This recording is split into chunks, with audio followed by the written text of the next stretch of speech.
Hey guys, Aaron Dorr here with the Missouri Firearms Coalition. It is early Monday morning right now as I am cutting this video here in the office, Monday, January 27. By the time you see this video, I'll be in the state capitol here in Jeff City because we have a major development today in the fight for gun rights. Today, Monday at 2 p.m., we're going to have a hearing on MOFC's bill, Senate Bill 23, which would, you could pick your phrase, enhance, upgrade, modify the Second Amendment Preservation Act, and we're going to get this fight going again here in Missouri. For those who don't know, SAPA simply told Joe Biden you can't use Missouri cops to enforce federal gun control laws. And of course, that's the linchpin, right, to everything the out-of-control Joe Biden wanted to do. He couldn't pass much in Congress, but he could sign a bunch of orders mandating gun control by executive fiat. He then expected Missouri cops to help him enforce that trash here in our state.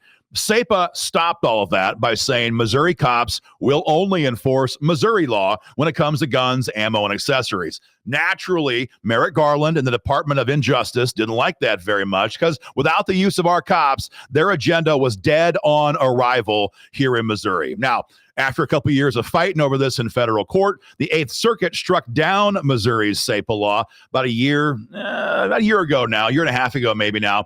And they thought, they as in the radical left, that was the end of the story. But of course, we're not going to go away, not even close. Our new bill, Senate Bill 23, takes the current SAPA law that was on the books for a couple of years, and it just takes out the sections the court didn't like. Because here's the good news. The court didn't like the preamble. The court didn't like some of the whereas, but the court said Missouri has the right to assert state sovereignty and tell the feds we're not going to help you enforce federal gun control.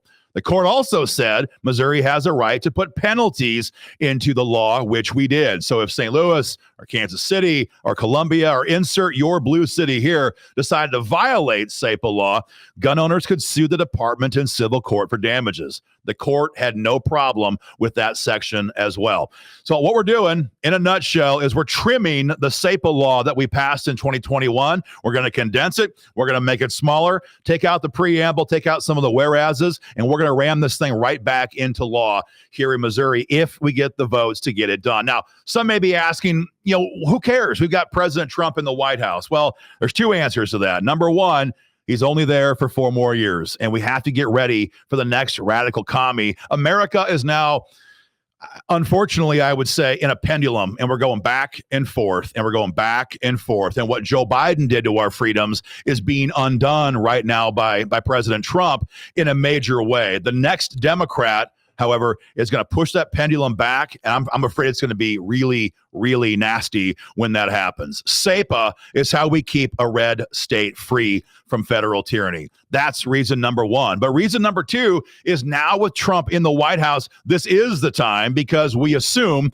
a friendly Department of Justice will not sue Missouri to try to shut down SAPA law when it's put back on the books again. That, of course, was the problem we had last time. We had Merrick Garland and a hostile Department of Injustice. That should be different this time. And so now we get this done. It's on the books. It's not blocked in federal court. Then we'll have years worth of precedents of this law in effect here in Missouri before the next crazy commie gets into the White House. But it all starts today. It all starts today at 2 p.m. Let's see, it's SCR1 is the room number.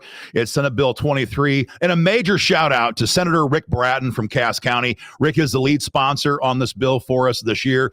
Rick was a warrior to help us pass SAPA the first time in 2021. He won a big re-election campaign last year. He was primaried by the rhinos. They don't like him very much. Rick is relentless. This is his bill. He's going to present this bill today. And a major shout out again to Senator Rick Brattin for leading this fight on the inside in Jeff City. The committee does not vote on the bill the same day it is heard. So there's no action link for you guys today. But by tomorrow, we're going to urge you guys to email the members of the committee and encourage them to vote the bill out, hopefully next week on Monday. Much more to come, guys. A busy day. We'll be in touch and keep you informed. Take care.